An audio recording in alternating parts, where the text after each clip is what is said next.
We often talk about sustainable design like it's a new idea. But the truth is, we've only forgotten what our ancestors already knew.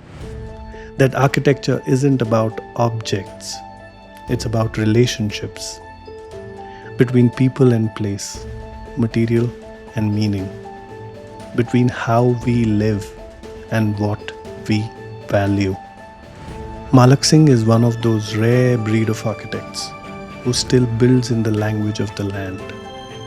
A student of Laurie Baker, his work carries the quiet confidence of mud, lime, wood, and stone. The kind of humility that concrete just can't buy. He speaks of socialism not as an ideology but as a design ethic. That every wall, every roof, every space must serve its people first.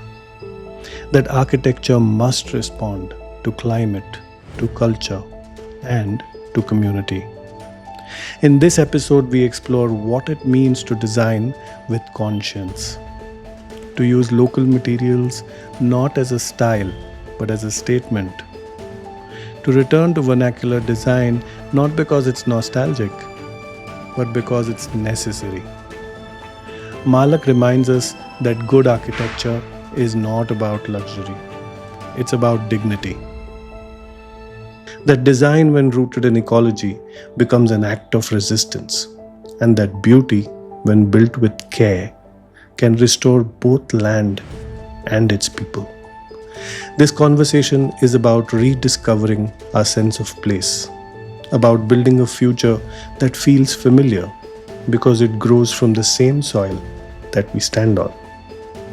I'm Swapnil Rao. This is The Root Cause, where we go back to the beginning to find the future waiting in our roots. Welcome, Malaksingh, to our podcast.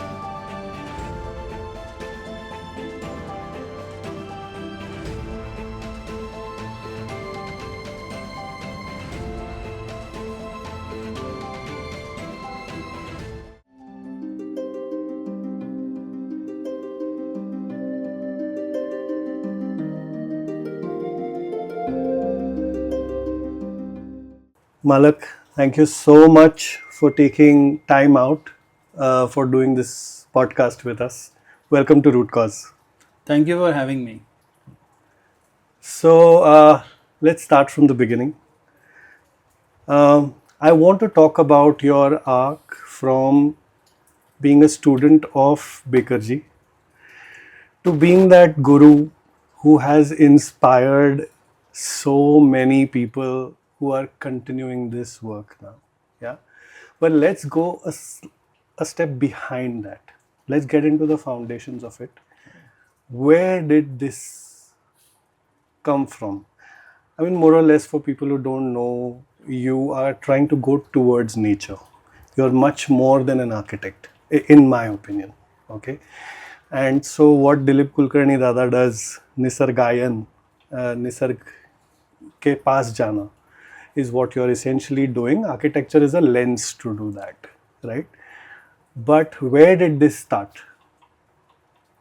Yeah, it's a very important question because you did mention Bakerji.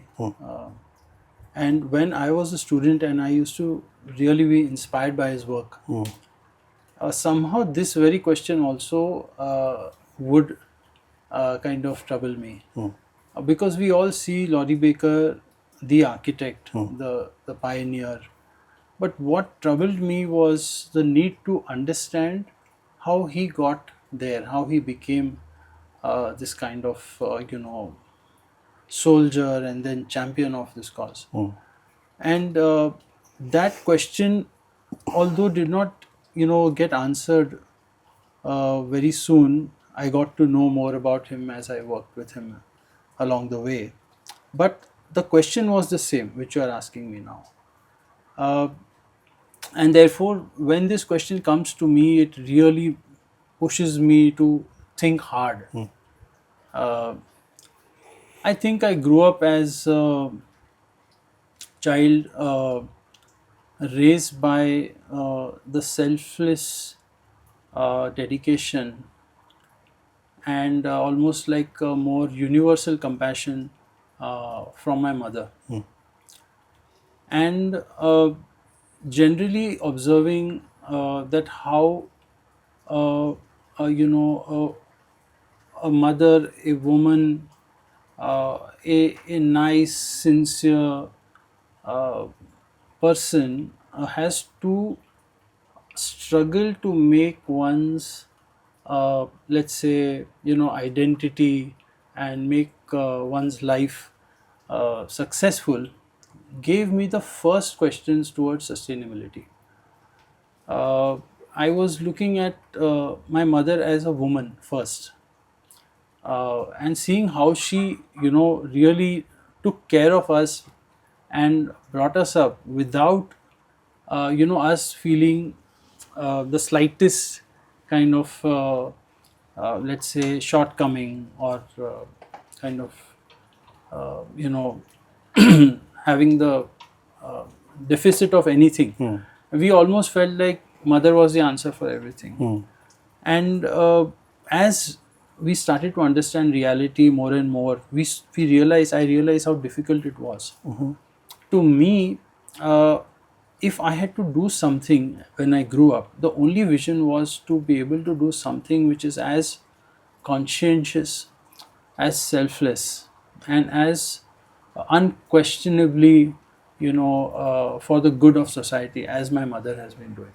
The most uncorruptible field, which was to me at that point the armed forces, and I wanted to join the NDA. Um I, of course, did study for that and gave the exams. But as destiny would have it, I did not clear. Uh, I was unprepared. I took ill just before the examinations, and I could not study for them. I see. And where are you growing up? Which part of the country? I'm in Bombay, born Acha. and brought up Okay. in Mahim, which is actually the edge of what is the old island city of Bombay. Beyond Mahim, north of Mahim, it is the suburbs. So exposed to very diverse cultures. There's the most important, one of the most important dargahs, Yeah, Maim Dargah. in Mahim. Yeah. The most important church, which is St. Michael's Church. Yeah. One of the oldest gurudwaras of Bombay is the gurudwara which we visit to in Mahim. So grew up in a very multicultural background, I see. largely middle class, and people were, there was this great kind of, social interaction. I lived, in fact, I was raised in a load bearing building. Oh. Yes, and I slept under under a roof which was not made out of cement and concrete. I was brought up in a load bearing building, a house which had no cement or concrete. They Was had it a chawl? Yes, it was a chawl. And I slept under a roof which was of wooden beams and had stone slabs on it for the first floor. And all my childhood, I did not realize that I was, I was being brought up in what may be called in the future as a sustainable, eco-friendly building. Yeah. But I loved the character of the place. Look, probably everyone loves what is home to them. Uh, but like many others, I did not want to really leave that behind and grow out of it. I loved the intrinsic beauty of these buildings. I loved that what I saw on top of my head, what supported my roof, could be understood by looking at it. It was not some homogeneous, kind of surface which I do not know what this material is made up of. I could see the wood, I could see the stone, I could feel the stone slabs on which I walked. And this, to me, probably somewhere subconsciously entered my, let's say, my association of clarity and security, which the interior or the building environment brings to a person. when one lives in that kind of construction. I did not realize this at that time, but when I entered architecture, I was pursuing microbiology at that time because biology was another kind of loved subject, very close to my heart. But I gave the exam and I got a fantastic score in the state, something in the top, I think, top 5 or something like that for that aptitude test. And this gave me an idea that maybe, my art might have some application. Because just as an artist, I was finding it very difficult to, let's say, justify making a living out of it. But maybe if my art gives me some kind of, let's say, confidence and clarity to handle the science and the art of making buildings for people, they are useful things which will have meaning. Functional, basically. Yes, and people will have some meaning for what I create. Then maybe this is a field which I can take, and the aptitude test is telling me that I'm fairly highly ranked. So I said, let's do this, let's try this, and that's how I got into architecture. Right from my second to third year, I already wanted to go and work with Bakerji. Acha. In Trivandrum in Kerala, because it was very difficult to find validation in Bombay because there were very few such buildings built here. And even in the academic circles, there was not enough encouragement to pursue this. You did not have enough buildings like this done in Bombay. Correct. Although the British did them, all the villages had them, but there was no architect who had done it. So it was difficult for, let's say, the academic circles to accept my approach as a practical one. They didn't argue much with the relevance because, you could say that it's good for the environment. But the main kind of grievance was that you cannot build it. If you build it, it will not survive. Where will you get the workers to build this kind of building? So therefore, it doesn't make sense. Have you found the answers to these questions? Well, it took. I'm asking because I'm still facing these questions. अभी भी ये solve नहीं हुआ है पूरी तरह से मेरे को. Right. Yeah. So my entire journey has been only in the pursuit of these questions, because this is what seemingly was, coming in the way. So the first person who could kind of capacitate me with these things was Laurie Baker. So I just went to him as soon as I finished my formal course here, and then I worked there for a year. Let's get into the technicalities. How did you reach out to him? What year is it? Great. वो तो internet वाला नहीं है कि आपने text किया या phone उठाया और बोला वो कहानी भी बहुत दिलचस्प है. It's quite interesting. One of my friends was already there. अच्छा. Srinivas Varkhankar. Okay. He's doing fantastic work with bamboo. He's settled ahead of Indapur on the Bombay-Goa road. Achha, okay. He was already there before me. And I had written to Costford, the organization which Bakerji's organization, yeah. It still exists today. Absolutely. Yeah. And I owe most of my success to Costford. And I spoke to the head of Costford. I wrote to them. At that time, we were supposed to write and letters. And then I did not somehow, of course, there was email also by that time, but, I did not get response. So I was not going to just kind of, settle now because I'd waited for so long. And my friend was there doing such fantastic work. So I called and called. Finally, I got Sajan sir online, and I asked him, sir, I have written so often. I have not got any response. My friend is already there. Is there anything more which has to be done to be able to? And he said, no, there is no such thing. So I said, okay, sir, I am reaching there day after tomorrow. As simple as that. And it was almost like I forced myself upon them. But Sajan sir, once I reached there, he took care of me like an elder brother. How old were you? I was all of 24, 25. So very young. Yeah, I mean, you're just out of college and trying to, do what you believe in. Can I pause you for a second? Yes, please. Let's rewind a little. Where is this sense of surety and individualism coming from at 24? Malak, were you reading some books? Were you having some other kind of ghee or milk?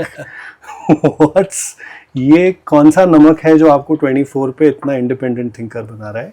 And you're so sure of how you want to lead life. Or were you not so sure and you were just sort of grappling in the right direction? Very good question. Because not many were able to take that kind of plunge, have that kind of clarity at that stage. Actually, I missed a small part in between.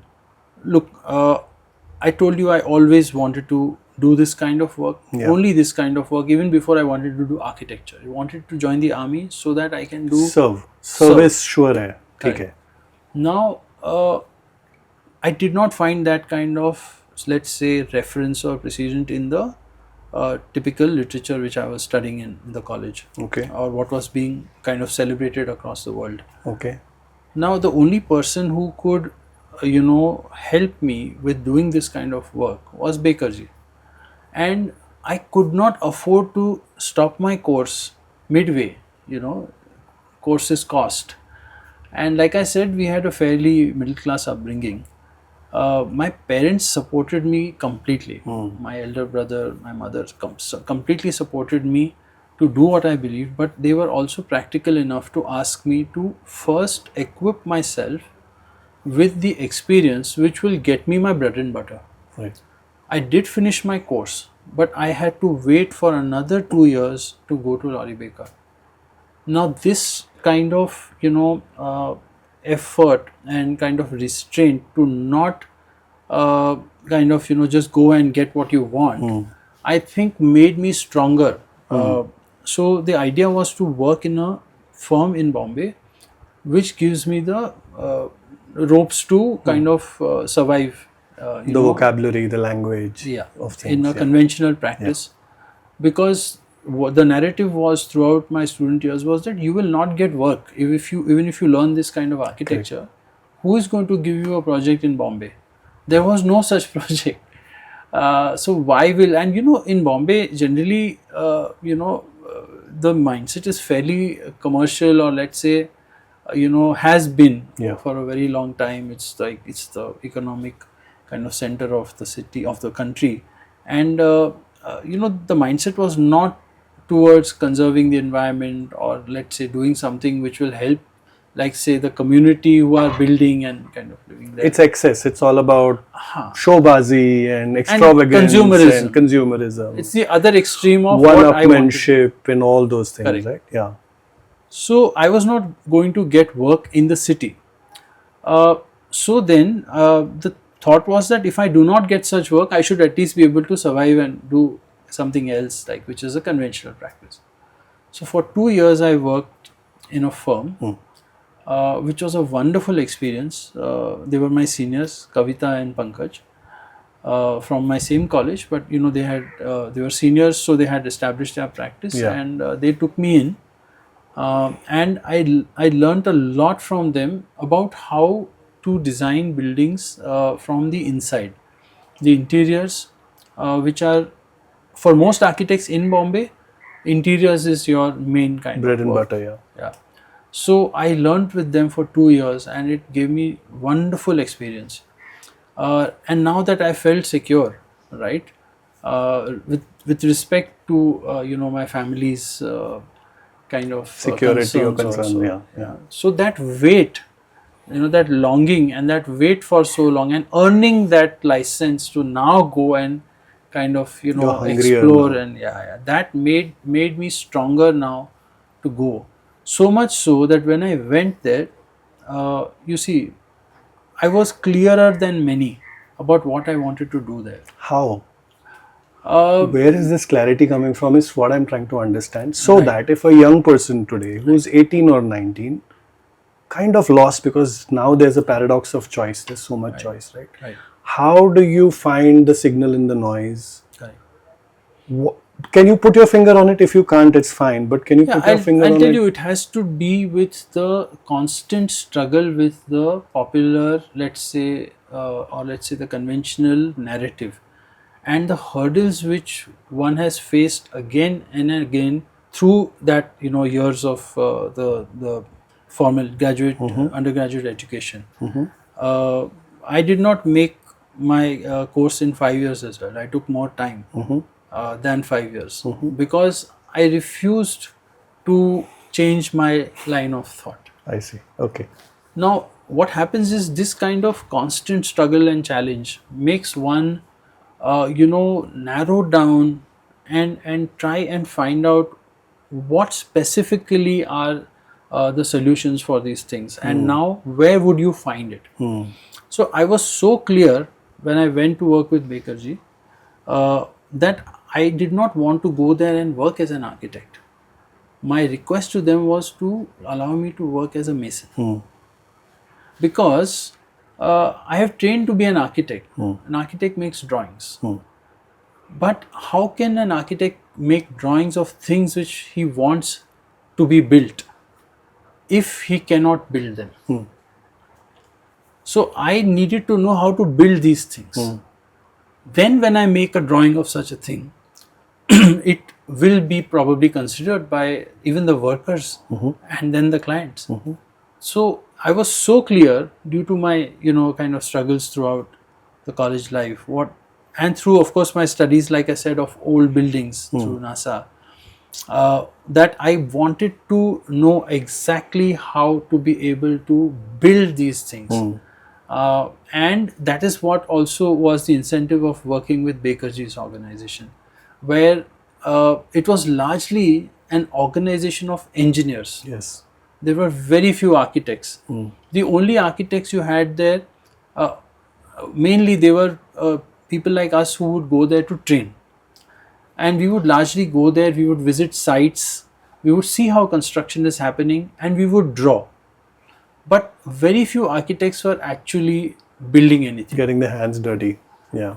So that was my greatest kind of, let's say, intention, ambition, and incentive to go and work with. So I was so clear.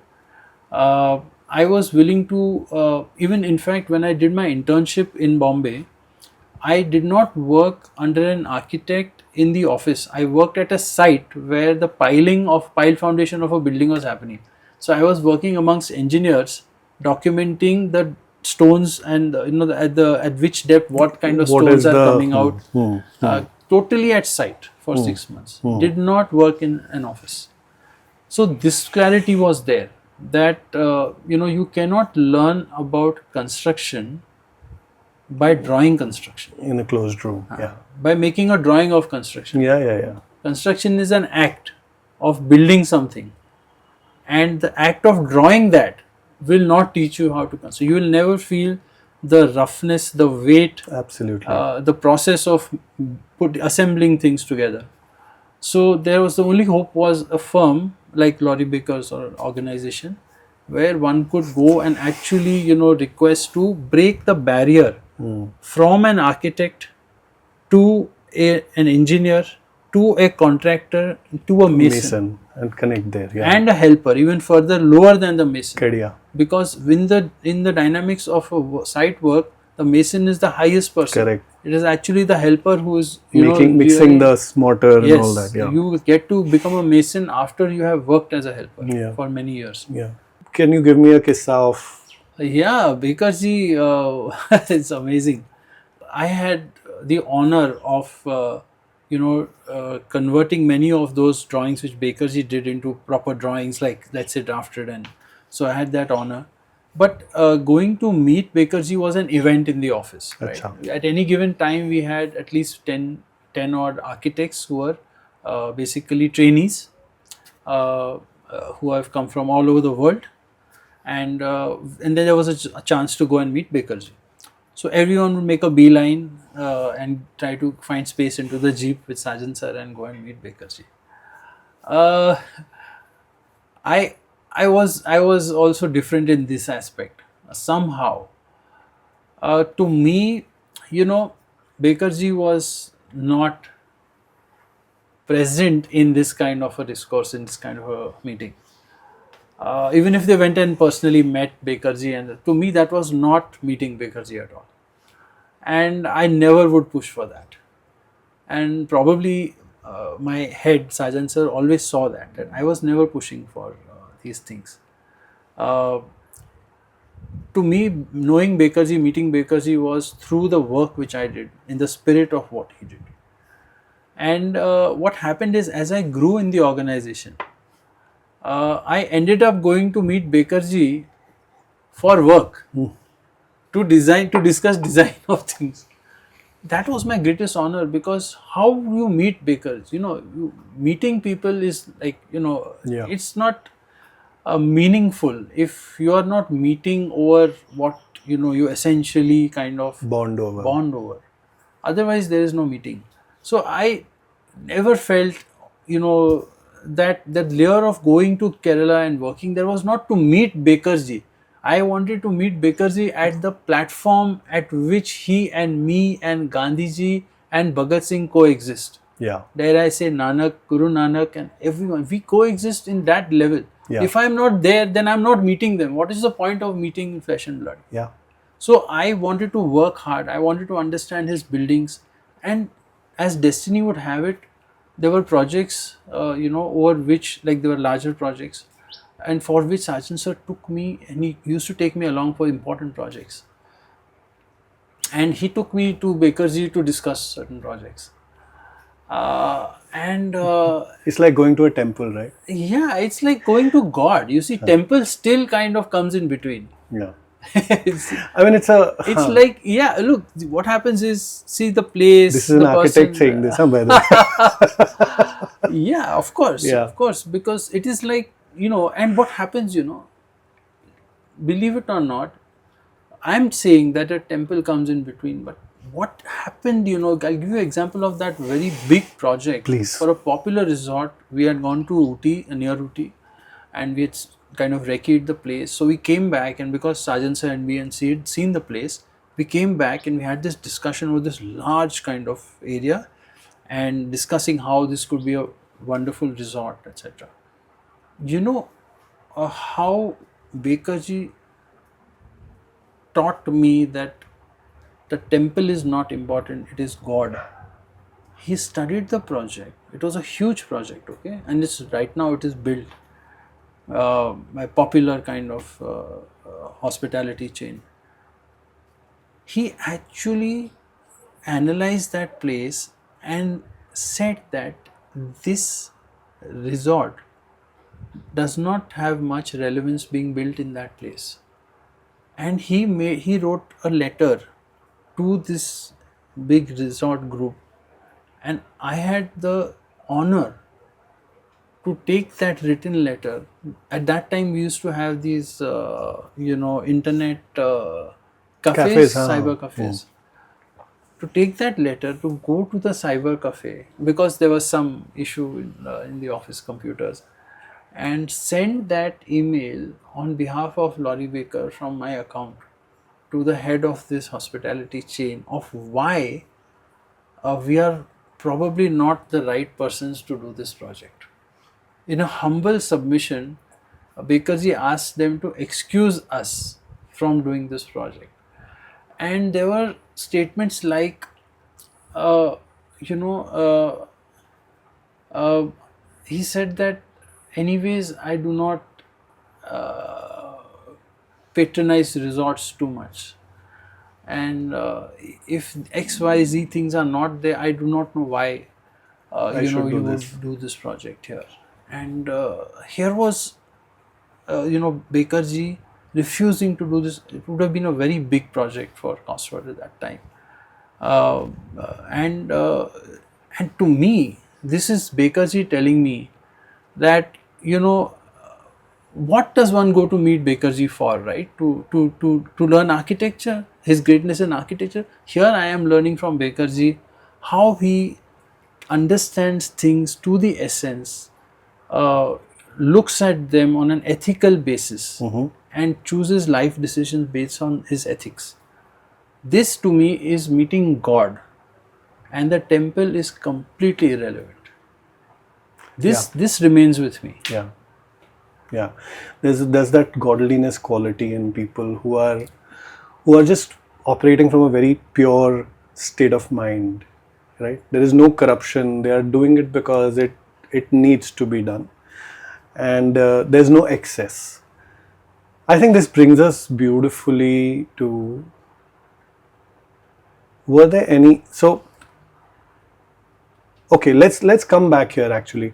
Why did he say no? Do you remember why did he say no to that project? What were those things that were he not felt, in alignment? He felt that that location, it was a wonderful coffee estate actually, and with a forest all around, and he felt that it was not that it was not the right thing to have a resort there by destroying that kind of a forest.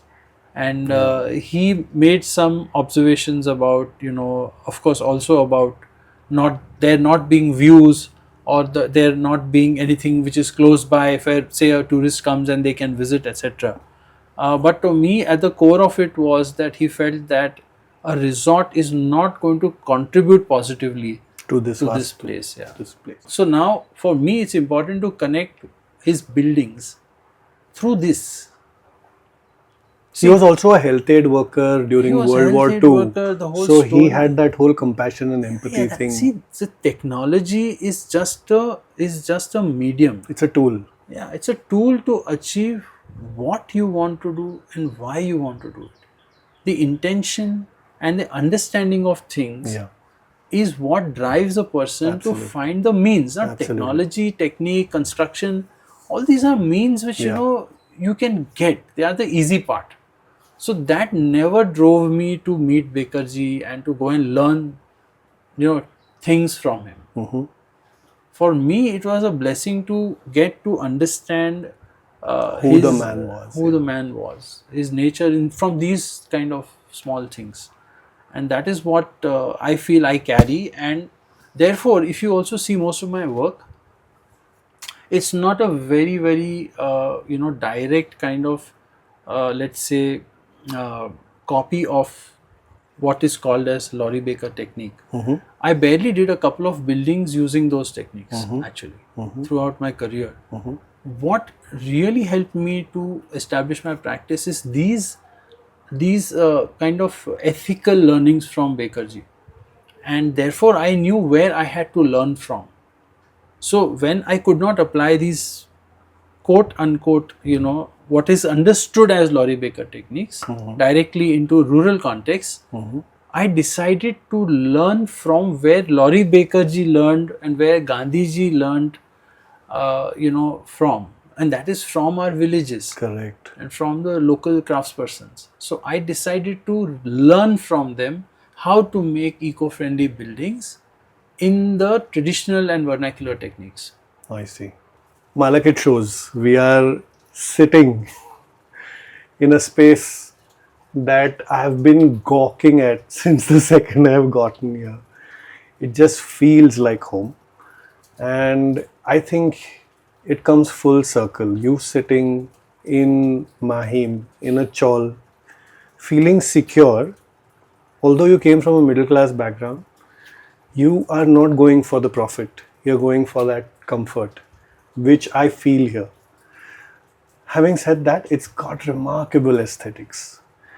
I am very curious to take a walk around, and it'll be amazing to have you sort of talk us through some of the features. And I think what will be interesting is, we spoke about this briefly, the fundamental questions कि load bearing से क्या हो सकता है, foundation में तो cement होना ही पड़ेगा, columns और beams होने ही पड़ेंगी. Let's bust those myths and let's stand on what we stand for, so to speak. I think we should take a walk. It's too beautiful to waste. Absolutely. Yeah? Alright, let's do it.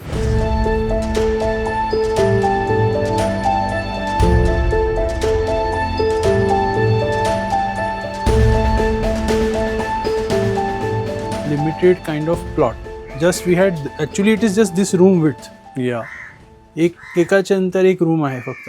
Right. आणि हा It's a very veranda फक्त linear त्याला layout. चिटकवलेला आहे म्हणजे बसायला एक जागा म्हणून. Right. So it was very difficult. It should have looked very like bland and like a boxy thing. So we made use of this slope. Land is sloping down. So we just did a repetition of arches. Yeah. That's what made this like a very different look and made it look nice. It just looks gorgeous. Yeah. And I think let's geek out Yeah. a little. Arches are the most beautiful, the most beautiful thing, and a natural builder's best friend. Absolutely. Because I think this span is impossible if you're not working with RCC. Yeah. This span is impossible in a natural structure. Correct. You Very have difficult. to do an arch. You have to do an arch, and it's beautiful because without much formal training in making arches, it is a bit of intuitive understanding of structures, and a bit of trial and error which has allowed us to make these kind of things, because this is not taught in school, in architecture school. Yeah, this looks like Hogwarts.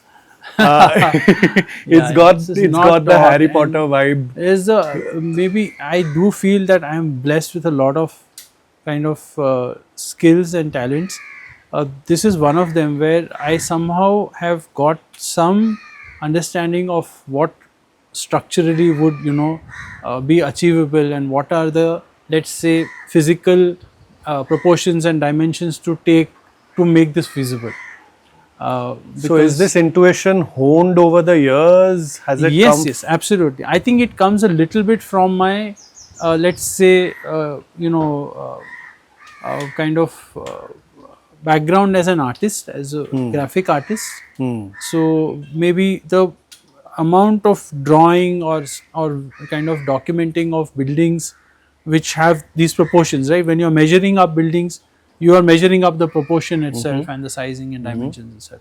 So that may have contributed to some kind of, but otherwise I believe definitely the skill of drawing, graphic art, natural kind of objects and people may have given me some better understanding of what could be proportionate buildings in terms of their load taking capacity, structures.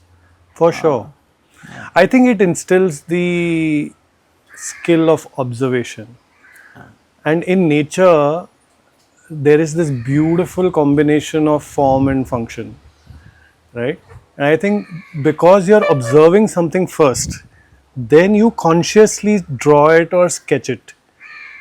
So it's first like a very subconscious connection with the natural thing. It's primarily subconscious. It's primarily subconscious, and then you consciously draw it. So you start seeing the proportions, the weights, the lights, the shadows. Right. And then I think something takes form. Yes. This is the more, I mean, and I guess every artist or designer have their own process. What is your process?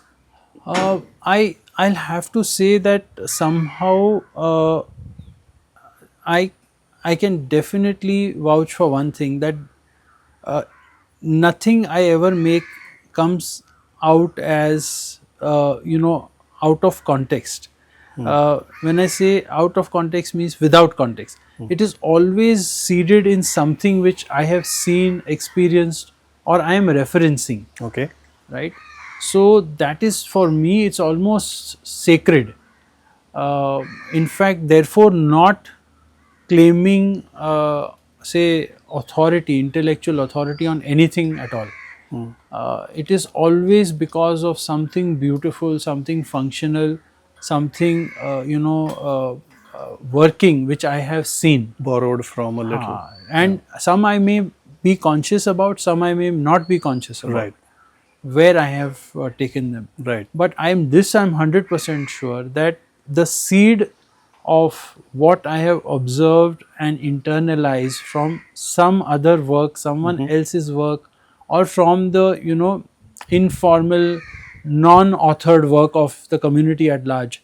I think that is definitely the main kind of fodder for my kind of learning, observation, and internalization, and then applying it, trying it out into a real kind of product.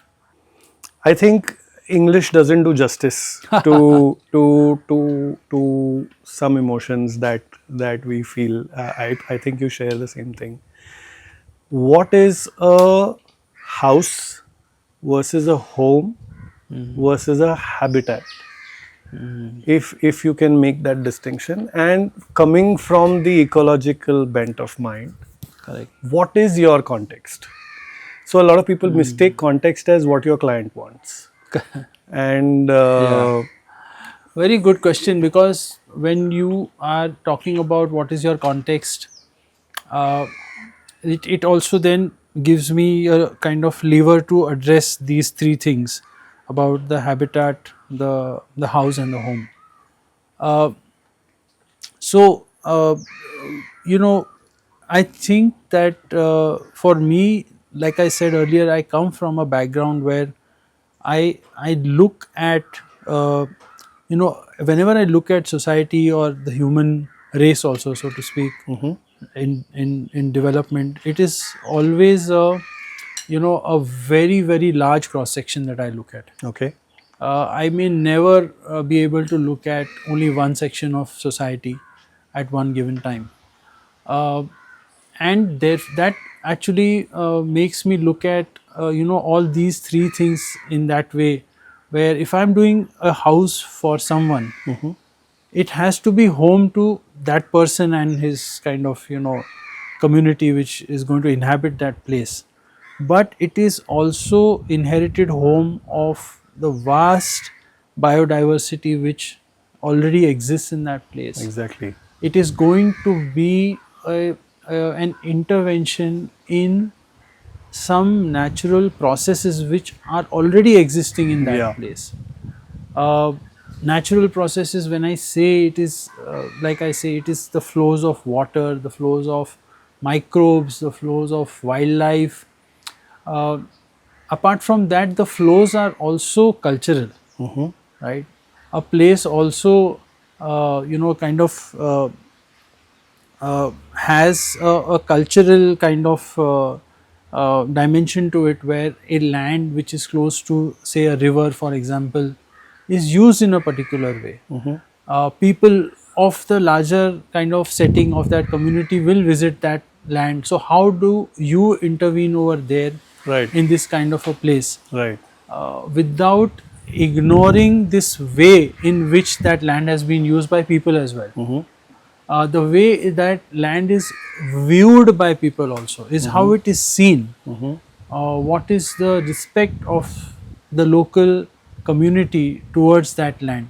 So to inherit and to respect the flows of, let's say, the physical world in terms of Material and material, but also the cultural and social world, absolutely. to respect these flows and then to intervene through a building in the most gentle way and in the least kind of disturbing way, in the way which least disturbs these flows. I think is an approach which allows me to then therefore address all three: habitat, the house, and the home, because it talks about the biodiversity at large, talks about it addresses at the same time the people of that area. Right. See, a home is not home without, let's say, if you look at it an ecological perspective, uh, a home for someone who lives a natural life or in sync with nature, largely in the village, or say a smaller hamlet or a tribe, they for them home is the entire watershed, the entire catchment of resources, Exactly. Exactly. right? So one cannot think of home or house without that. The So- connection still exists in the rural context. Correct. In the urban context, is completely divorced from natural Correct. resources. You It just is- don't see the connection. It is more and more divorced. Right. So one of our attempts is to, when we make a house for a person as urban as he or she may be, is to re-establish this, That's right. is to kind of dissolve that divorce, Reconnect to everything. reconnect, to the whole thing, because at once your house will require some maintenance. You will have to interact with nature. You will have to interact with the local population, because they will be building your house. Absolutely. They are also the ones who will benefit from your house, but you will have relations with them before even entering the house, because they have built it. You are kind of commissioning them. They will have taken away from your house in terms of knowledge, information. So there's also a cultural bond with the surrounding population. This is so interesting. They will also be maintaining your house much after you have entered. So this kind of connection of, say, the house owner to the larger community, and therefore the larger diversity, biodiversity also, because this community which lives around this building is very much in sync with their resource catchment. Correct. So these connections we seek to address and kind of strike these connections with, even if it is just a house owner, through every project. So this is the process. I have to mention this thing that's coming to mind, that whenever in the city or a city person is building, the first thing he does is puts 20 foot ka patra all along the periphery and puts a scaffolding saying this is my project, right? But the first thing he does is he cordons off the rest of the world from his vision.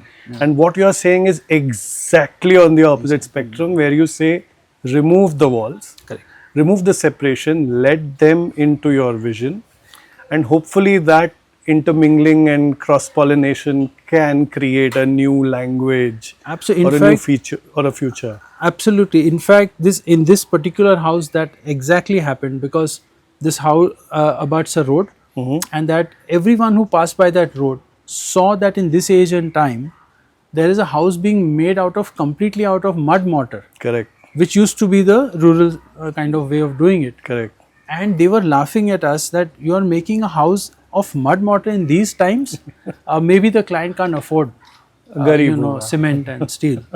Now this, breaking of walls and being able to allow to people to see the process is what established that connection, because right from the politician to the big landowners to the villagers of this region have seen this house being made of mud. And what the end product is after making a mud house, how beautiful it is, how at once culturally appealing, at once technologically accessible these houses are, has been witnessed by the local population while this was building. The whole process of it. So the let's say the resource catchment is local, right? But the command area of this house as an impact is in a very large region. People have come from all over the district to see this house, and they have taken away ideas. They've given work to the local contractors who have worked on this place, and of course, needless to say, the design fraternity within architecture has and construction has also learnt a lot from this house. So the impact of this house has been very, very far and wide. Wow, amazing. So there's also been income distribution. Absolutely. Redistribution. Absolutely. It's almost egalitarian, socialist. I don't want to block it, but it's going in that direction, right? It's going in the Gandhian way of things. It is indeed, in fact. It is, and it had to. That was always the intention of, the practice right from the beginning, right from student days. This was the core intention, and somehow I feel that it is being achieved in some ways. So what is the role of an architect? Wow. मतलब आप कर क्या रहे हो exactly? Right. ये सवाल है. Right. I think it's raining. Should we can step in. You're doing, I think, what is the role of an architect? Let's just get into it. What is the role of an architect? Well, architecture has to do with one of the three basic needs of humankind as we have popularly understood: food, clothing and shelter. Interestingly, food you need at least 2 or 3 times in a day. Clothing, probably you will arrange for new clothing, once in few months or 6 months or so, or a year. But shelter, it's probably once or twice in your lifetime. Yeah. So the kind of criticality or the kind of let's say significance in terms of the chances you get to do architecture for yourself or for someone are that much more important. The criticality is very high. So I feel that in architecture, when one builds a shelter for not just say residence, or it could be for storage, it could be for workshop, it could be an airport, it could be anything. It's it's an investment in a larger span of time. It's an investment which fixes the space for a larger point in time. Also, it uses resources whose kind of replenishment, or let's say biodegradability and reproduction, is that much more spaced out. Yeah. So the role of an architect is therefore to be extremely aware, sensitive and responsible to these scales,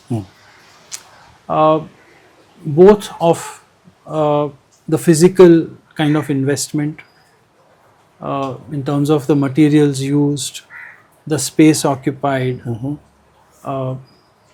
then the time for which they say this built environment which the architect creates is going to serve,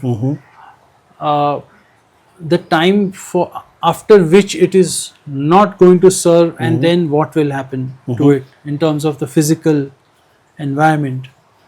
But the role of the architect is also to be responsible about, let's say, the psychological, the emotional and the social and cultural imprint of this building.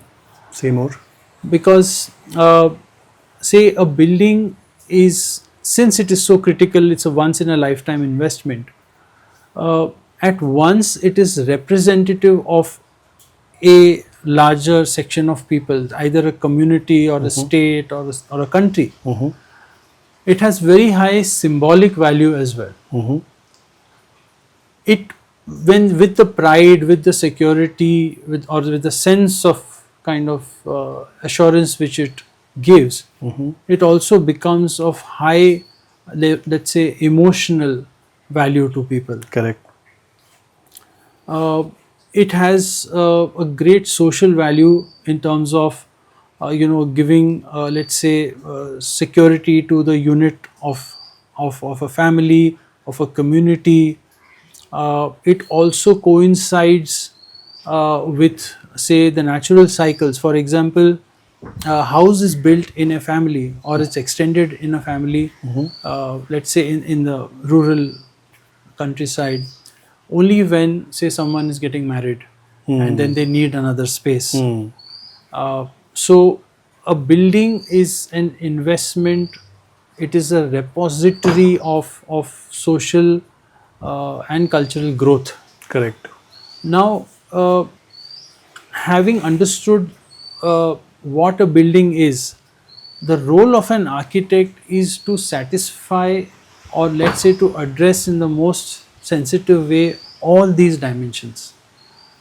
There is another dimension of, when I said the physical, there is an aspect of, one is the environmental balance, say the resource catchment of the materials which are going to be used, the health of the people who are going to live in this house or this building, the health of the materials which are going to be stored in that building for the time span that the building is there.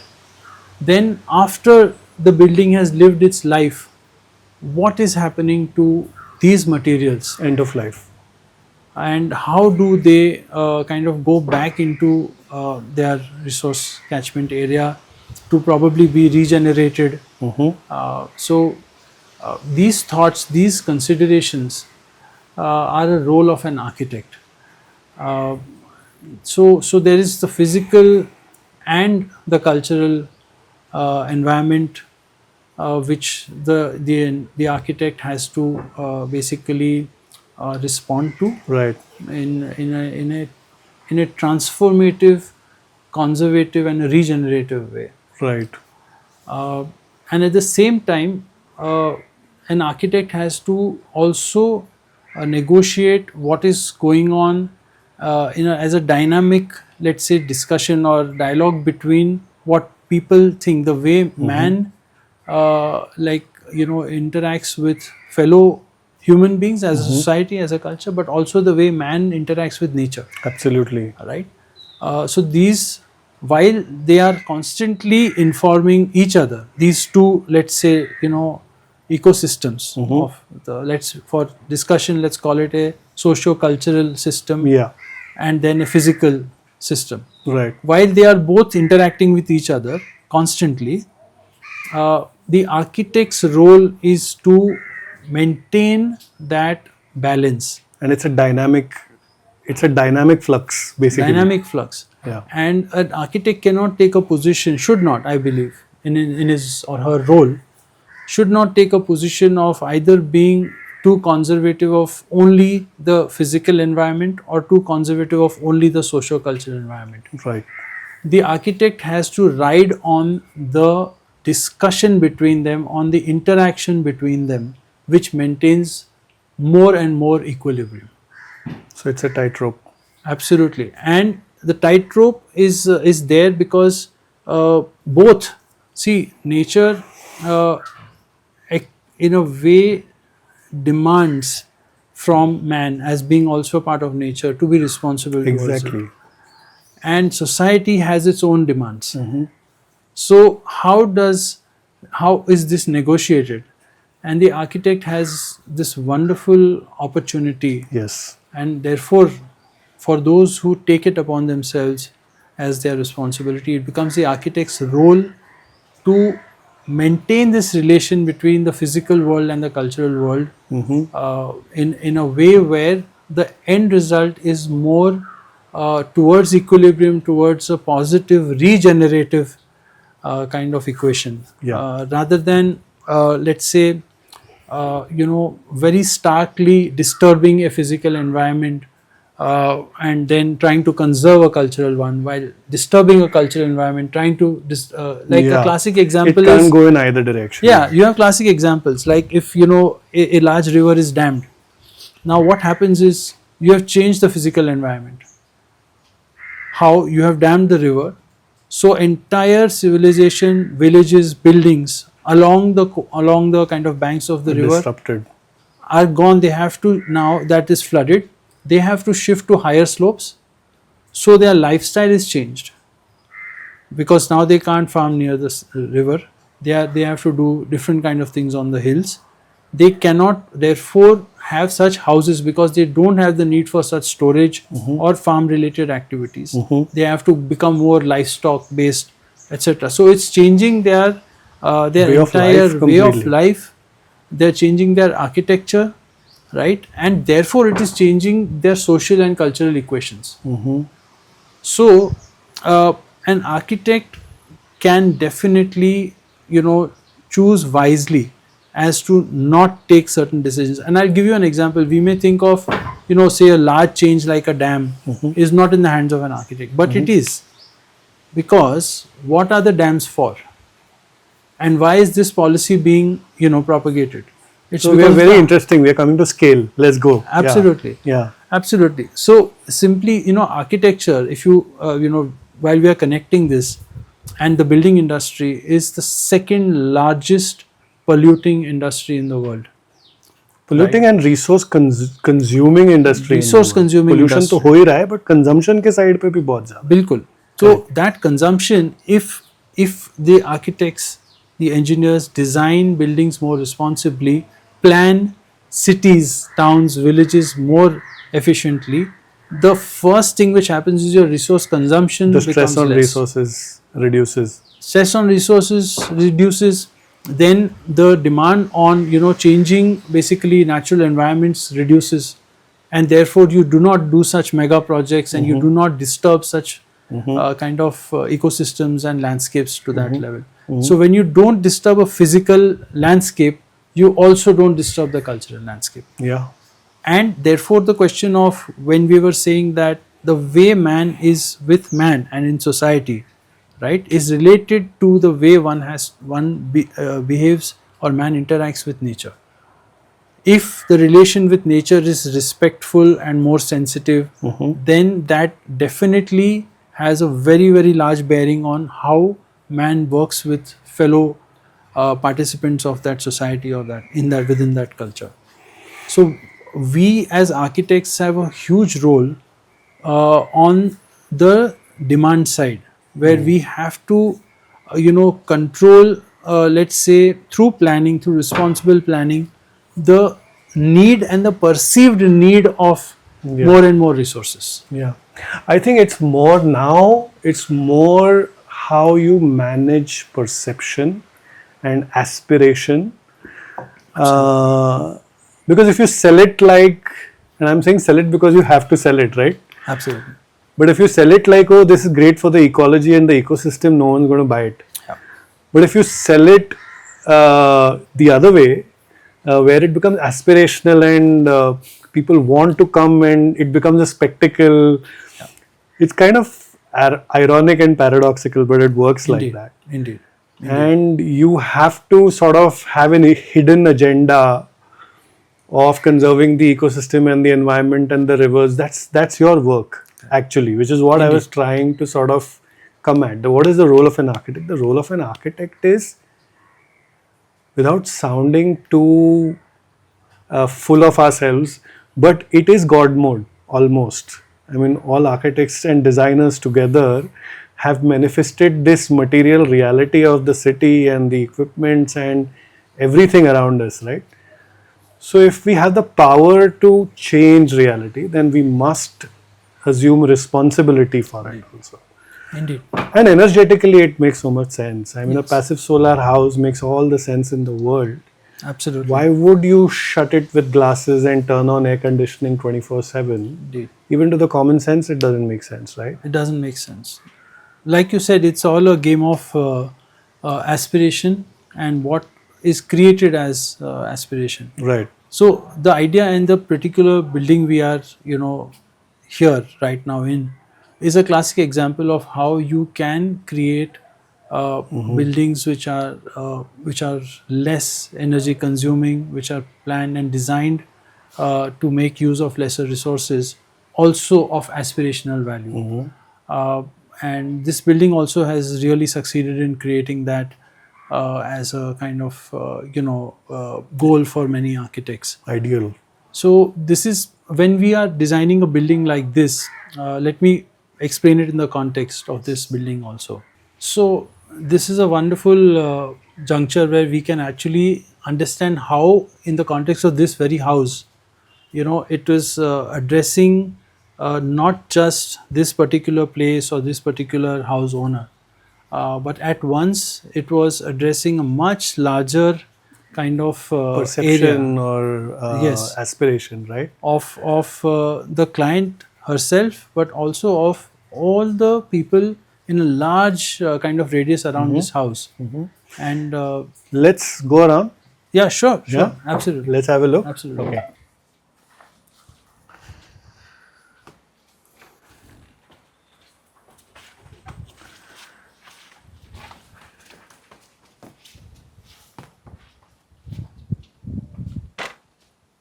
This is almost magical, huh?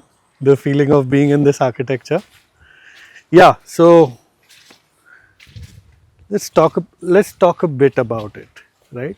So when you look at it, Malak, it looks like a memory that I have from childhood. It's a very familiar picture, right? I'm not disconnected at all, which is exactly what we were talking about. Huh? But it's so. Can you talk a little bit about it? It is so. Yes, most of the visitors actually ask us, how old this house is. They actually think it must be like some 100 years old or something. And they get absolutely shocked when we say it's like built maybe 10, 15 years ago. And that's the character of these things, It's when we learn from our traditions, the value of evolution of these traditions kind of gets passed on to whatever we do with it. So these buildings, they look like they are much older. Yes, it's not raining. It's not now, raining so I anymore. can- Yeah. So they look like they're much older than they really are, and they look like they have evolved, and all the learnings of traditional architecture are visible in this. So we try to take whatever we can take from the traditional systems. The knowledge is invaluable because these things are tried and tested for centuries together. Exactly right. So why kind of discard them without actually giving it a good shot? So when we observe, if you look at the roof, you barely see any walls. Yeah. Why is that? It's because the roofs are designed and evolved through time to protect the walls completely. Right. So you will see a constant shadow from the roof on the veranda or on the walls. And in our climate, what it does is it's a double benefit. One is it protects the inner space from the rains and the sun, but it gives you these lovely verandas to sit and feel like almost you're outdoors. Absolutely. And you can always just snug into the house whenever you feel like you want to be in a more protected environment. But the way the roofs sit down, this is traditional not just here but almost in the entire Southeast Asia. Absolutely. Right, coming down from China, where these landscapes are there, this kind of climate is there, you have the heat, you have the rainfall. So we try to learn what man has learned from nature over centuries, and we try to incorporate that in our buildings. So this has that kind of feel. It shows that there is a touch of tradition in this building. So you will always connect. Everyone who comes here just connects to it as if it's from their past. In fact, after the house was completed, the owner of this house, Armaiti, she revealed to us that it has turned out to be exactly like her ancestral home in Gujarat, and it was magical. Yeah. And the beauty is that the script of this entire designing is not really as manufactured as by most contemporary architects, because we are inheriting so much in terms Right. of planning, in terms of the details, in terms of the materials, even in terms of the technical knowledge and the skill set. We are inheriting so much that we cannot even claim complete authorship of this, because it is a combined authorship of generations Yeah. of craftspersons, users, and everyone who's contributed to the evolution of this design. It's like civilizational intelligence. It's Absolutely. almost, so many generations before you have Absolutely. been doing the R&D on this thing, right? Absolutely. And the the satisfaction is in the greater common benefit that these systems have for a larger number of people. Yeah. So we do not really pursue let's say in a way uniqueness, or the kind of proprietary of the uniqueness of this design. Yeah. We are rather happy with it belonging to like the common knowledge pool of this culture and this entire kind of community from this area. So we will obviously inherit the design's benefits, but we also inherit all the let's say blessings Yeah. which we are getting from these people who have worked on this house. The client herself, her feeling that this is like her ancestral home, is she's feeling blessed by her ancestors. Right. Can you imagine the blessings that we are getting from her? Amazing. So we'd rather do this than necessarily pursue a unique design which may be sometimes relevant but is not always necessary to do. This is almost monk-like. You have to leave your ego aside, because where does this authorship come from? The concept of "ye maine kiya hai" Yeah. comes from that innate desire of claiming ownership of something. Indeed. But when you let go of that, Yeah. you end up with something that is so ephemeral and porous, and it almost breathes like this structure. Yes, it could be, it could be a building which is actually 100 years old, and it will look like we didn't design it because we are not that old ourselves. Correct. And that's perfectly fine. Correct. It's so beautiful. Correct. So I think let's go into the features of it, right? Can we get into a bit of detail? No cement has been used in this. No cement has been used in this right from the foundation. Uh-huh. You will see that since there is just this wall, which is an outdoor wall, which was just the points, just the pointing of the wall from outside has been done By with cement. cement. Okay. And say the tiles have been laid in cement. What is the foundation? Foundation is stone with mud.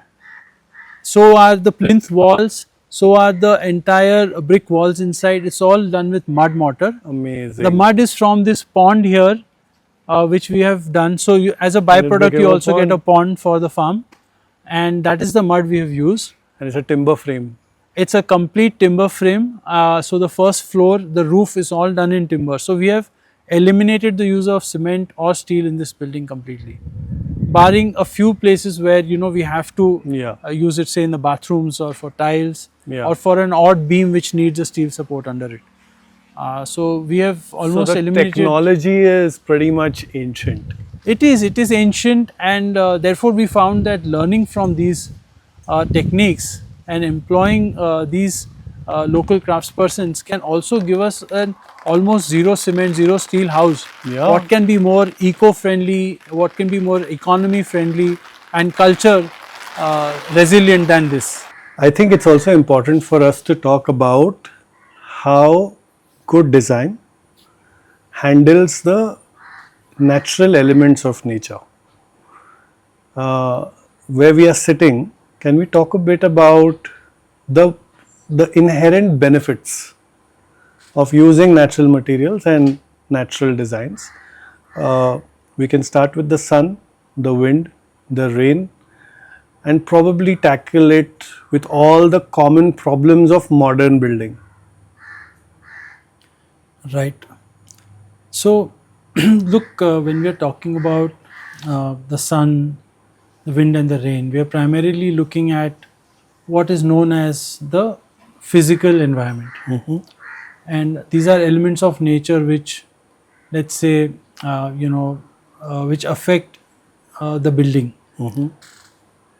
Now, traditionally, our ancestors, whether it is a very, very monumental building or whether it is a simple house, they have always had to negotiate with these elements of with nature. Correct. So, depending on where your building is, the first approach is to make sure that the most extreme aspect of nature has been taken care of. is been taken care of. If you consider the place where we are, you can see it's a hilly terrain. It has very strong winds. In monsoon, when it rains, the wind carries the rain. It lashes onto the building from the west side mostly. So what we do is we study the traditional architecture of this area, and we observe the patterns about how they have negotiated these aspects. It also gets very hot in summers, but also gets very cold in winters. And when you couple it up with what materials are easily available in this region, so we find that solution in the local regional architecture. Right. So in this place, in this region, that's exactly what we did. We did the recce of documenting how these houses are built, how they deal with these elements, and they have stood the test of time over hundreds of years, if not thousands. So we saw that due to the strong monsoon winds, there is a practice of using hard basalt stone, which is very easily available being a hilly area, up to a height of around say 9 to 10 feet, so that the area of the wall which is exposed to the elements is nice hard strong stone, so especially moisture and lashing winds. So that actually takes care of the lashing winds. It also takes care of the extreme cold and heat, because when you're doing a stone wall, invariably it has to be a thick wall. So that is one strategy which is employed here. And for the remaining part and above that, they use a lightweight brick. So we immediately documented these patterns. We also saw that the roofs were aligned in such a way that the slope is such that it firstly, of course, negotiates the heavy rains when they fall, and kind of makes the roof waterproof, water resistant. But it also takes care of the wind velocity, which Takes it comes, out. deflects the wind, so that you don't have too much load on the roof and on the Right. walls. Right. So we choose to incorporate these things in our design. Also, that's why maybe the overhang also helps, because it's Absolutely. nice and low, so that it cuts Absolutely. it nicely and cuts it, gives a little bit of it inside. Indeed. Yeah. So the lower hangs are also to stop the harsh sun from coming in And the rain from hitting and the the rain from hitting the walls. So we incorporate all these things, elements of wind, rain, and sun. But primarily, like I said, one is you use the climatological data, but then you also study what has been The done local here architecture. traditionally for so long. Yeah, and then you nicely merge it into the contextual design of the particular house or building Interesting. which you are doing. So that is what we have done here. Completely local bricks, stone from quarries which are around here itself, mud mortar from the land. We had to purchase lime, but then you have wood from which is from not very far away in Maharashtra itself, and that's how we kind of assemble this building. This is how, of course, we use these elements to negotiate with the natural elements. But there's also a resource aspect to it, where when the stone is local, the brick is local, mud is local, then you end up, not kind of polluting the environment too much in terms of embodied energy of transport, Right. fossil fuel being burnt. You also make it extremely affordable, because you are not spent on purchasing some of these materials, or if you are purchasing, then it's from very close by. Another merit, apart from its, let's say, structural and physical kind of resilience, is an aspect of it being able to be replicated, right? So the local population can actually look at it and very easily learn from it and adapt this design ideas into their own homes, Correct. which we have seen have been done. At most of our projects, the people who have worked on this project, or those who have kind of accessed it visually, who have seen it, visited it, they have taken a lot of ideas from these houses, most of which they already knew, but they have kind of lost it to the wave of kind of modern, Pradhan Mantri.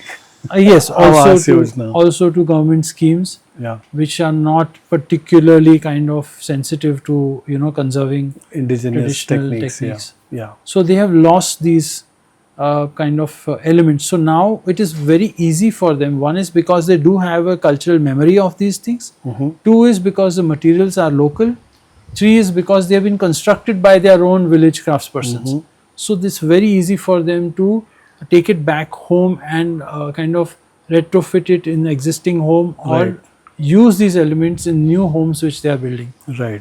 So in that sense, when we are learning from the local or regional architecture, through building it in an adapted version, we are also giving back. We are contributing to the same vernacular architecture, Yeah. hopefully with some kind of improvements or upgrades. So this is one of the main achievements. And Another it is- huge advantage that I see is the aesthetic, because the material is local. Indeed.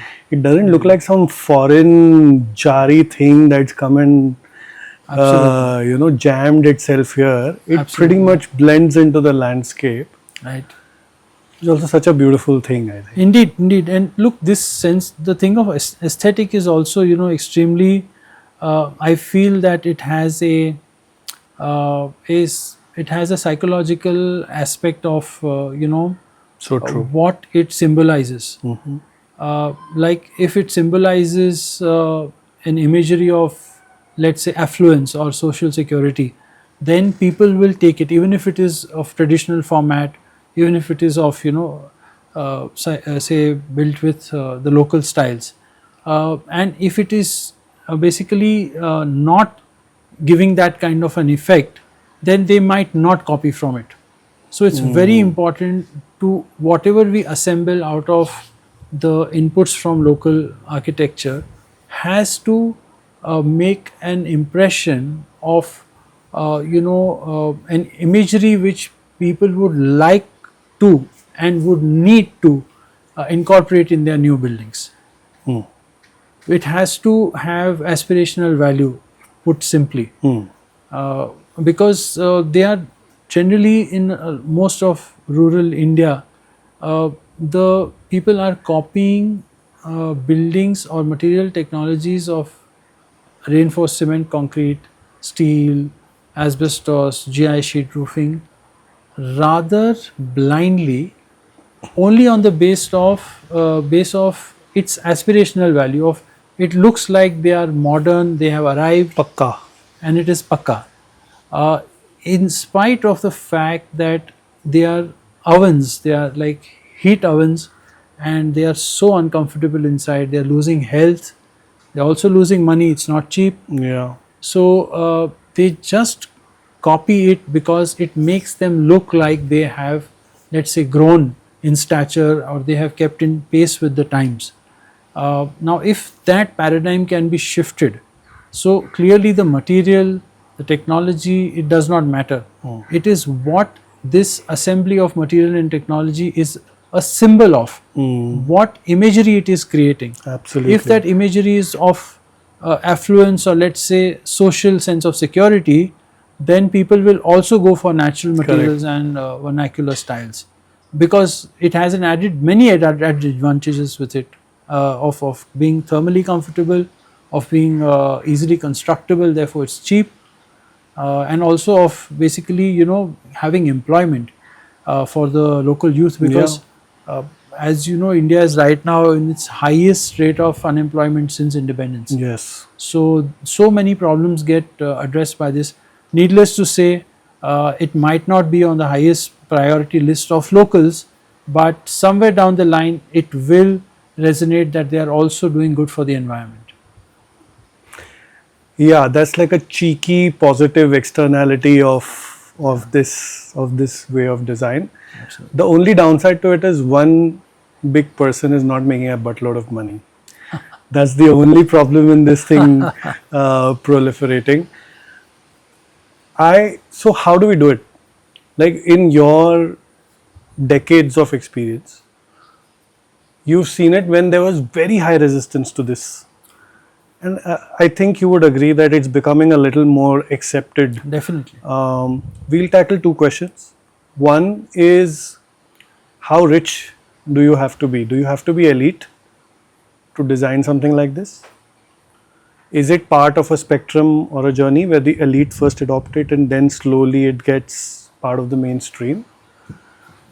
And globally, as you see things, where do you think we are on the journey of going to a more sensible, bio-appropriate method of building habitats?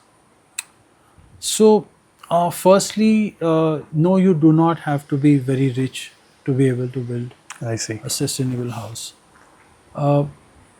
We have, through our decades of practice, built for farmers, for disaster affected people, for people who are just building it as a weekend home, people who are building it as a second home, and for people who are doing it like an out and out commercial thing for hospitality, like the place we are in right now.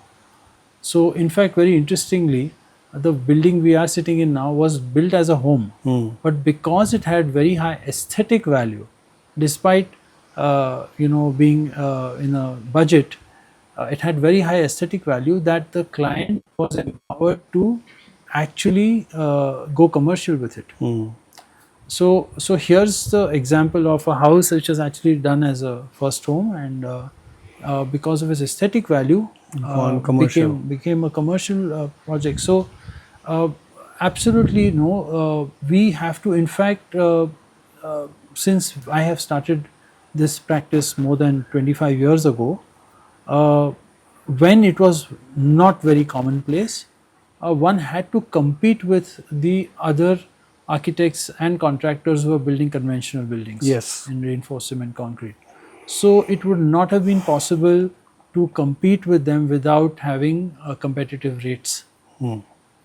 So one had to develop the material palette, the construction system, everything into a budget uh, without compromising on a level of aesthetic Correct.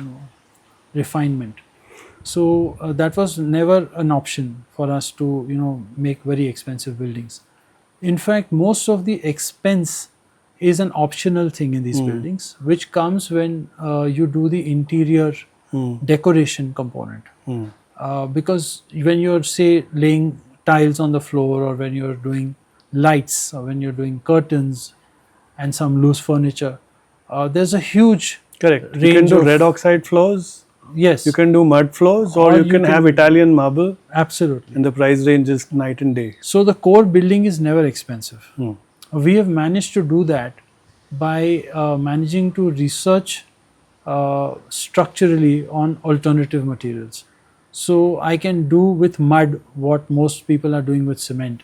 I can do with timber what most people are doing with reinforced cement concrete. This is so interesting. So I can, basically, and plus I do it with local labor. So I don't use migrant labor and contractors who then monopolize, Yeah. their kind of cost for the building.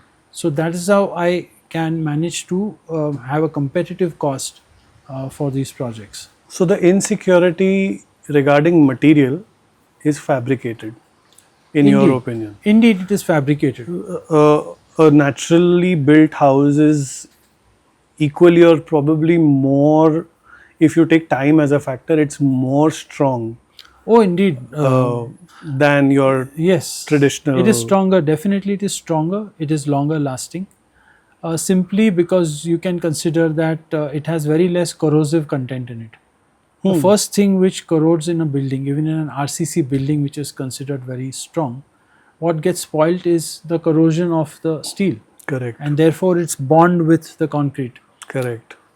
So being a building which does not use metal, only say for nails and screws, where also you can use either stainless steel, or all these nails can be replaced.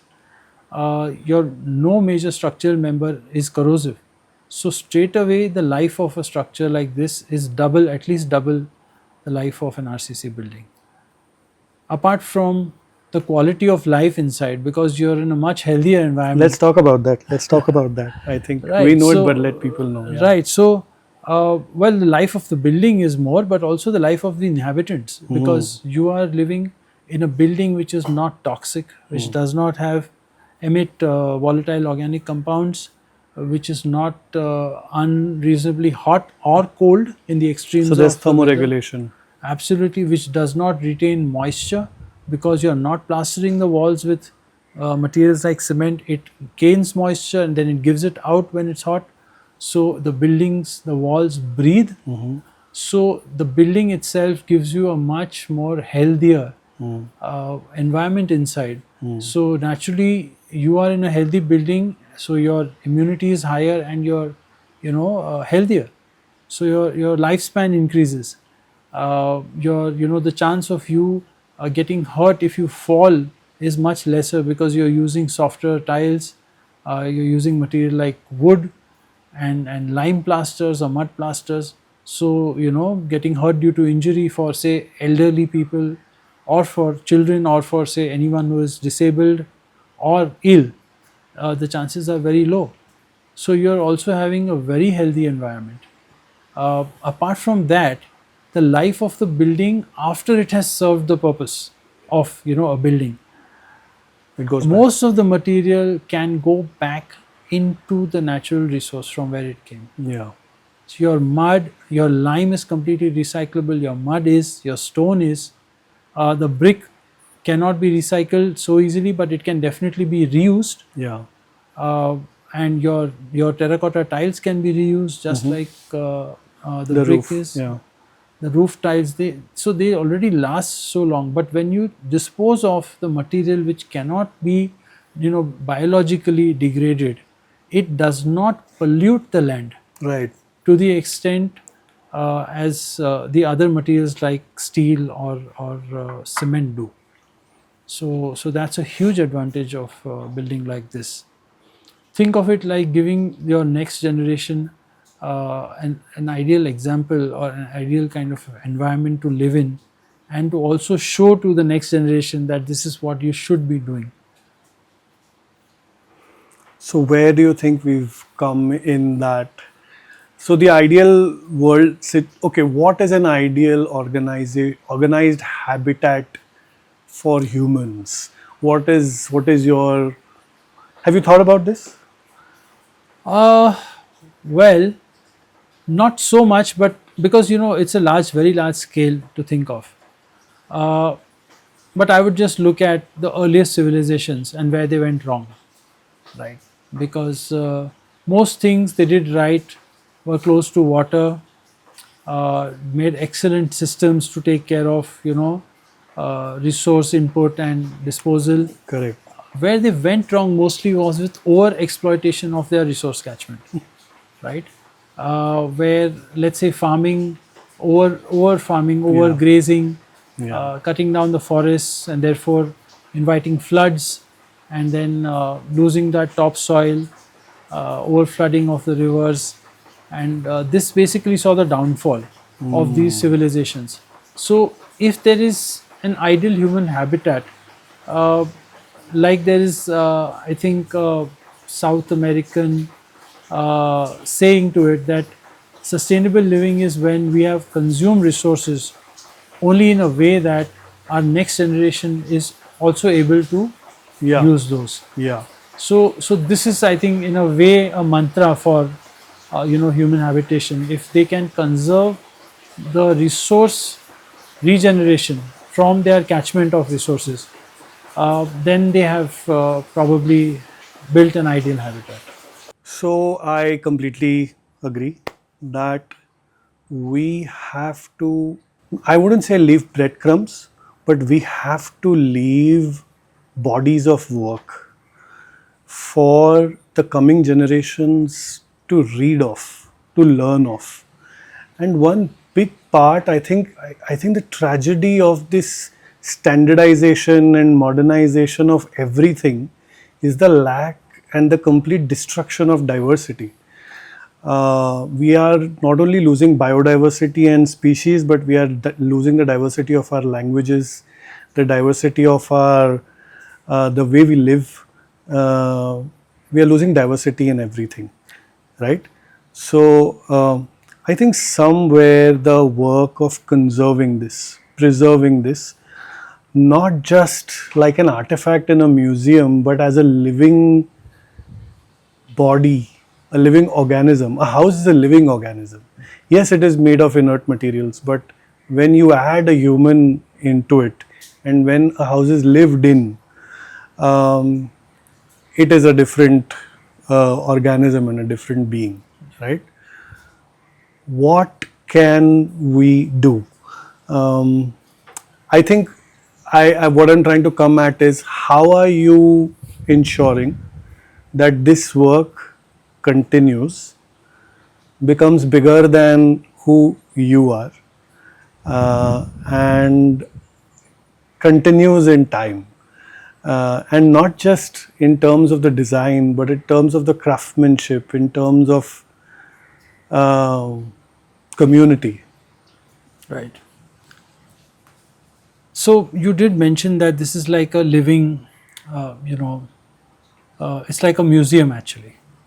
Uh, any building we do is a museum where, say, these techniques, these materials, in a way, are left there for people to reference in the future. I have been approaching this in a way of making this as a living museum, which means is that these buildings, these materials, and the workers, when they are doing these buildings, they are not just making artifacts for people to be viewed, they are actually making a product for exhibition of their skills, for the efficiency and the scope of these materials to be further used Right. in contemporary ways. Right. So I do not believe in museums merely for showcasing what was in the past. Uh, Therefore, I also have a different take on the whole field of heritage conservation. For me, it is more important to have all these techniques, material assemblies, knowledge systems conserved through contemporary projects. Nice.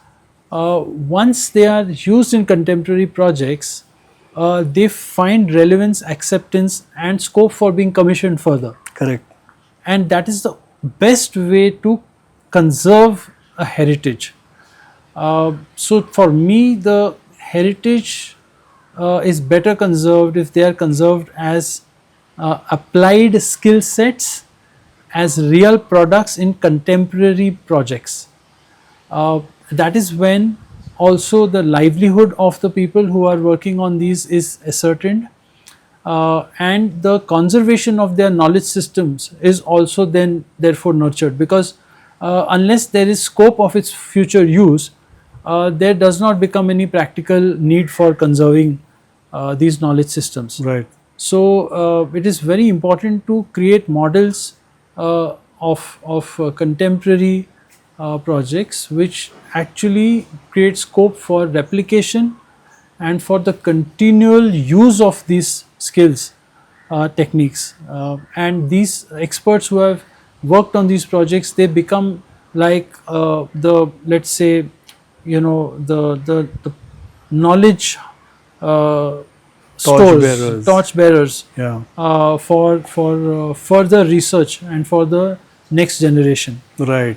And then this should kind of propagate more research ideas and projects of how these materials can be continuously used, how these knowledge systems can be adapted to contemporary needs and projects. Got it. So I think we are going to close the loop, Malak. We started with Laurie Bakerji, and you were a student, hungry to learn. You went, you learned the tricks of the trade, you've applied your own flavors to it like any good artist, and you have your own form of design now. I personally know that you are the sole inspiration for a host of architects to dedicate their life to sustainable architecture, and I see a piece of you in all of them. They are not just designing with natural materials, but guys like Design Jatra are going and starting rice fields and conserving 40 varieties of rice. This is an architect. There are guys who are working with the ignored section of society, giving them livelihood. There are guys who take projects just so that the carpenter who works with timber roofs has a project to work on. I mean, I have to give you credit for becoming this wonderful spark and beacon of inspiration for so many people. How do you see this work of yours? And if I may ask, what are you getting out of it? Forgive my crude line no, of but questioning. It's but actually yeah. quite direct, and therefore it is better.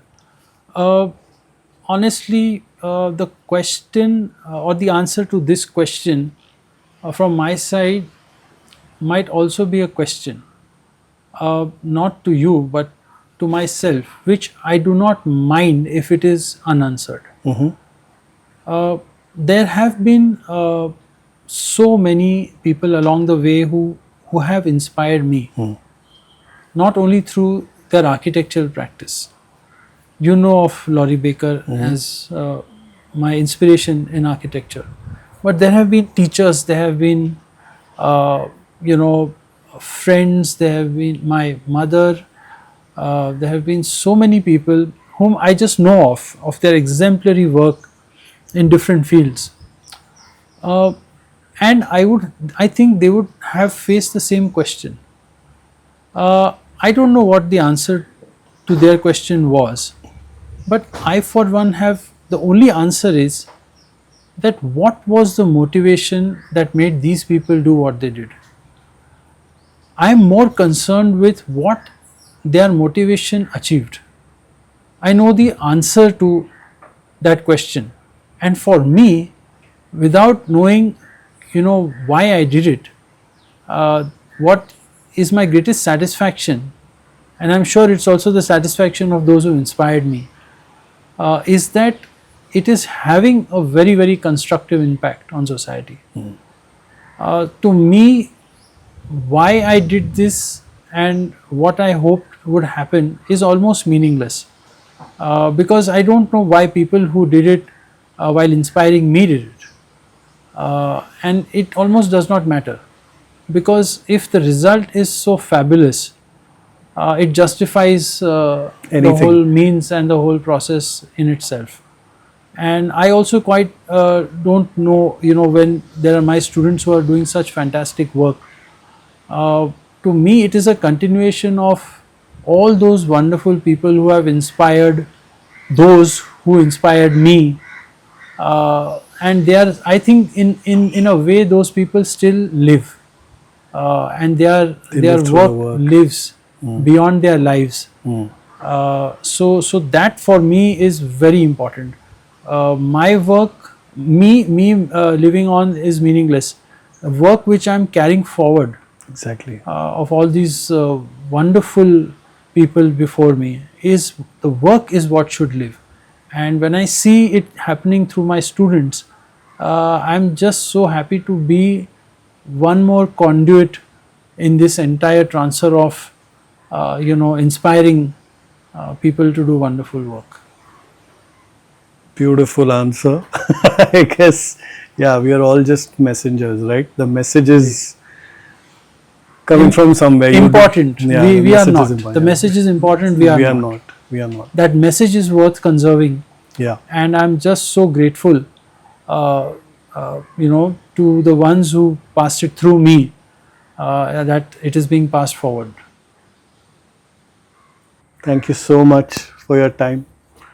It Thank has you. been an absolute pleasure and privilege to have this conversation with you. And I hope there are so many more questions that come out of this conversation. And I'm sure we'll be happy to answer them. If there's any way people can reach out to you, we will mention it below. And Thank you, Swapnil, and your team. It has been a wonderful chat. thank you. And it has also made me think about and bring out so many aspects which may not have been discussed in earlier discussions or interviews. Thank you so much. Thank you, Malak. This episode is brought to you by Nature Care Fertilizers. I have been personally using Nature Care Fertilizers on my farm for the last 3 years, and the results have been outstanding. Not only is it good for your plants, but it's amazing for the environment as well. This is the complete solution to an evergreen revolution. If you like that video, please don't forget to like, share, and subscribe. And don't forget to click the bell icon so that you never miss the next episode of The Root Cause.